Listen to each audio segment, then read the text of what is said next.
welcome. I understand you have a brief opening statement, so I will give you the floor, and then we can throw it out to some questions. Well, it's been a while since we've talked here, and since the end of the season, obviously, we didn't play our last two games, which is unfortunate because I thought we were playing our best ball at the end of the year. But it gave us an opportunity at least to prepare all the way through the chance to play in the bowl game and check out some of our other players. Obviously, we lost some guys coming into the springtime here. This is going, 20 plus years of going into a new spring here for me. And up front, we lost some guys. Chauncey, I think, was a really good player. He's going to have a chance playing the NFL along with Nixon and Heflin, obviously. And, you look at Austin Schulte that played pretty well here as a senior, and Jacobus was another guy that we're really proud to have up front.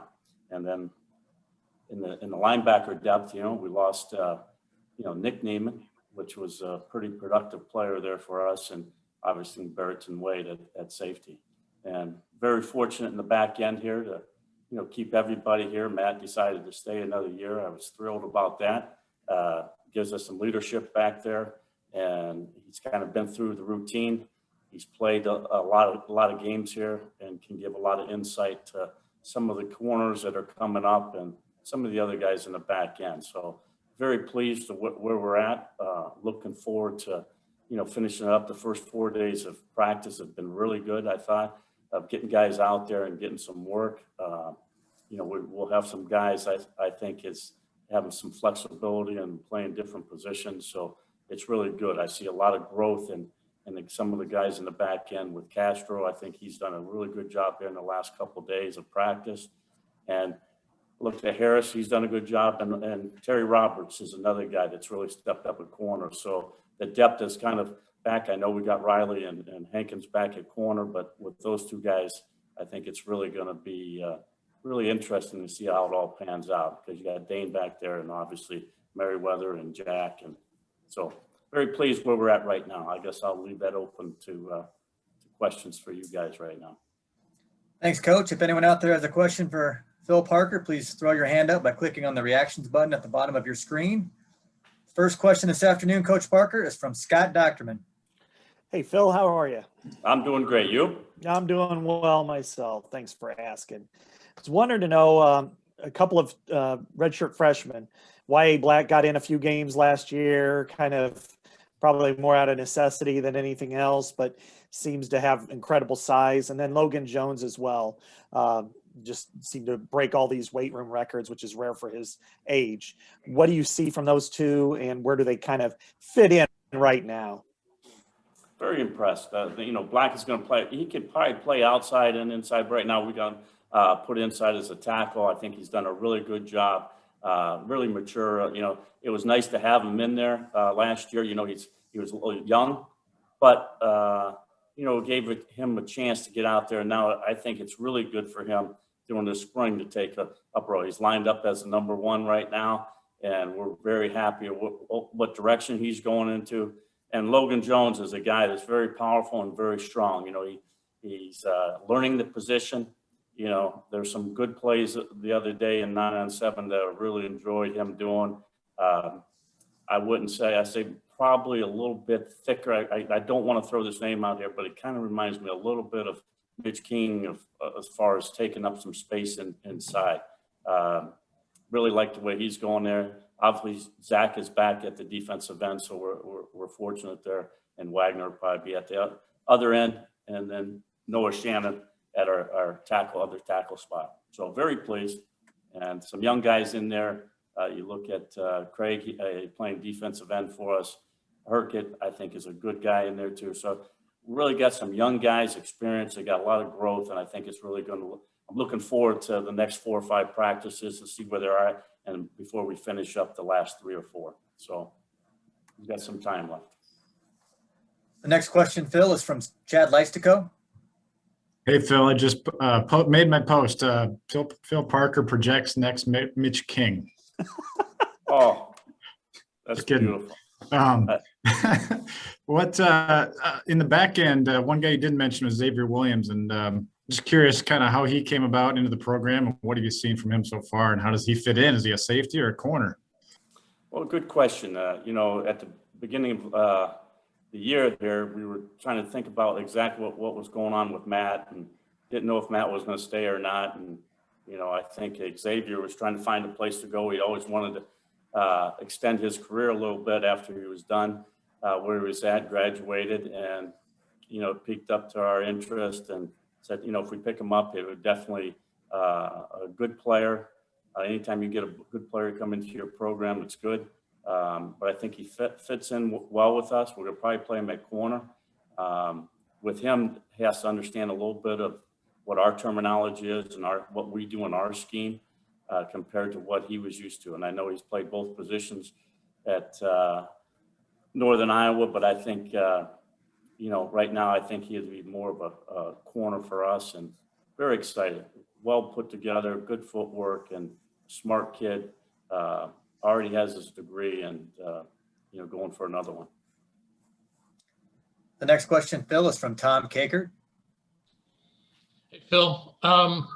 Sounds like you're pretty high on the potential of the defensive line, but maybe they just need the experience and the reps. Is that a fair assessment of that group right now?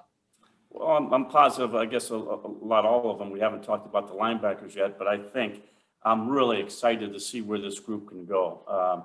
You know, when you lose some guys, impact players like Nixon and Chauncey and half, you know, you sit there and say, hey, you know, who's going to be up the front? You know, we need to stop. Anytime you're going to win with the guys up front. And I think we have a good chance of getting, you know, 8 to 10 of these guys ready. And didn't even mention, you know, you got Logan Lee yet, and Chris Reams is another 2 guys that are just coming off of trying to get back on the field. So, you know, we'll put 10 guys out there, and I got great confidence in Kelvin Bell and Jay Neiman to get those guys where they need to be, so we have a chance to compete in the Big Ten. Phil, the next question is from Leah Van. Hi, Phil. I'm Leah. I'm with the Cedar Rapids Gazette, new this year. Your secondary was top of the Big Ten in interceptions and number 5 in passing yards allowed last year. And I'm just wondering, what specific strengths and weaknesses are you looking at for this spring ball and how to, you know, address those? Well, you know, every year seems like it's always different challenges. They're trying to add some more depth in the back end. And obviously, I'm talking about experience of playing. The thing that I think is really going to be is every year you go through here trying to build a team. And like I tell everybody, well, you lost, you know, 7 or 8 guys off the defensive side that were productive players for you. Now, how is the chemistry going to go with that? And that's our biggest thing, is how can we come together as a team and understand each other, the communication to become better. And, you know, obviously, you know, you could say last year the pressure on up front helped us in the back end, vice versa, whatever. I think everything's involved when you're playing 11 guys on 11 guys. And I think everybody is growing as a team. And that's the best thing. That's the one thing I could say about it right now, is everybody's learning, and it's really good to see. Coach, the next question is from Grant Becker. I'm going to keep asking about the defensive line, because there's a lot of intrigue there. And I mean, you mentioned all the guys you lost just from last year, but this is like the 3rd year in a row now that you've lost 3 starters off the defensive line. And what's the challenge of reloading that group year after year? And how have you guys made this sustainable despite losing like 9 or 10 major contributors in 3 years?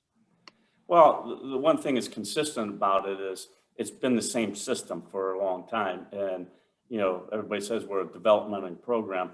Even though these kids are not actually, you know, starting in a game or playing in the game, they are getting some reps and practice. We see some growth as they do. Obviously, you know, missing last spring hurt some of these guys, but I think the foundation's always been there. You know, they get to do a good job. You know, Ray does a great job in the weight room with these guys, and they're all looking and focused on one thing. You know, how can I get better? How can I improve? How can we play as a championship level team?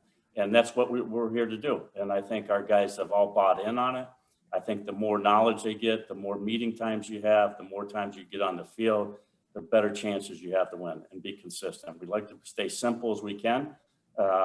but basically our standards have not changed of what we believe in. And one of them is don't give up explosive plays. And I think we ended up number one in the country last year, I think at 1.13 or something per game, because the more explosive plays you give up, the more points you give up. And it's true to the fact over the last 8 years, it's been, dead on exactly. If you give up, 3 explosive plays, that's to me is you're going to give up 28 points. And that's explosive plays, I mean 25 yards or more, whether a run or pass. And we've done a decent job doing it. Our kids understand what we're doing, and that's kind of our standard. The next question, Coach, from Scott Docterman. Yeah, Phil, in some ways, I think we were robbed a little bit when Mono took Jack Campbell off the field for the first few games because when he was in the game, the last few games, he seemed to really tip it from the plays he made, probably made more impactful plays per snap than anybody else I saw. What's his upside? And then also, where do you see Justin Jacobs fitting? Can he play Leo when you move to Leo sometimes, or is he specifically an inside backer? Good thing. Let's go back to answer your first question here about Jack Campbell. Obviously, it's a very competitive player. We lost him for the first 2. Doesn't make a difference yet. There are some other things in that game that could have helped us, besides not having him in there. And just talking about, we could have did a little bit better job of coaching the back end. But to say that, I think there's an object for both of these guys over here. You talk about Justin Jacobs playing. I think he can play outside linebacker. I think he can play the will backer. I think we got Campbell. He can play the Mike. I think he can play the will. And Seth Benson, I think he can play the Mike or the will. So right now we're playing them like right and left linebacker, slide them over. I think that we were talking about this today was Justin. He has a lot of ability and he's improving every day. And I'm excited to see where he goes. And, do we play more 40 defense with him in there, or do we play more, sub package in there with our cash? And, time will tell, personnel game to game, and who's the best players to be on the field to help stop your opponents. The next question, Phil, is from Chad Leistico. Hey, Phil, I know you didn't get to, unfortunately didn't get to face, Ohio State or, have a bowl game to face another conference or whatever. But obviously, what do you feel like the 4-2-5 and the way you've constructed this defense in the last few years is well suited to kind of push back against these, modern college offenses like an Ohio State, for example? You haven't had a chance to, but in recent years, but just kind of curious your thoughts on that. Yeah, I think it, obviously we're going to play the situations and then more relying on, having that extra defensive back in there when you need them. And I think, with having Dane there, I think he does a good job in there, which allows us to get Merriweather and Jack on the field at the same time. So to me, we're going to play it by personnel. Sometimes all depends what they do. We might have to play a little bit more 40. If I think it's the best players on the team that can help us win, then we'll play more 40 defense. But I think in today's world, everybody's interested in how many points you can score, and to keep everybody in tune and keep watching TV and making sure that the advertisements are getting paid, paid out because they need the excitement. It's hard to play defense nowadays. I'm sure you guys heard the special on Nick, and Nick Saban talking about it the other day, how you got to average, how many points a game they need to average on offense, and what they do, they up their standards to 19 points a game or whatever. But it's a challenge. So I think we've got to keep on working, and you got to, go with the flow of what we're letting these offensive guys do. And it's a lot easier being an offensive guy than a defensive guy. Phil, the next question is from Leah Van. Matt Hankins and Kevon Merriweather were kind of the leading voices as far as the racial disparities faced last summer. And I was wondering how you were able to establish trust with them in order for them to be able to return or even feel comfortable returning to the program. Now, you said, I heard Kevon. What was Matt Hankins? Oh, Matt Hankins. I don't have a problem with either one of them. The way they spoke out, they were giving their opinions. This is what I do when I have relationships with these guys. Obviously, I recruited both of these guys and very involved in both of them and recruited them. And I got to know them, and I think I have a great relationship to them. and I had no problems what they wanted to do and stand out. And, you know, everybody has their way of, hey, what they want to say and how they want to say it, but I didn't have an issue with any of it. Phil, the next question is from Tom Kakert. Phil, you mentioned Dane a little bit. This is his first time having spring ball. What kind of progress has he made as a player in the last year or so? And do you see him kind of floating between the safety and the cash again this year? Yes, I think he's going to be more apt to do both. I got him at strong safety, but if we do put in cash, he drops down there. And I really enjoyed it. It was kind of ironic that you talk about it. I really thought he grew our last practice on playing some zone coverages, and you know, he really made some good plays, and he's starting to see the big picture now a little bit faster. And I know he played there as a freshman, and he played a lot last year at both positions, which I thought maybe put him in a bind of, you know, giving him too much on his plate. But he's really enjoyed the challenge, and I think he's really excelling at what he's doing right now. The next question, Phil, is from Scott Docterman. Yeah, Phil, you know, Hooker kind of set the template for what you use at cash, and he was obviously really good at it. Do you see his kind of that type of athletic ability filling that role in the future? I remember last year, I think it was against Purdue, you had Hankins in that role and Brent's out wide. Then you changed in game 2, and Belton kind of seems to fit that Hooker size and speed. Do you see that as kind of the template going forward for what you want out of that cash defender? Well, most Scott, if you were you tapping our meetings today right before this? Because we just had a big discussion on what we're doing about that and how we look about that. And,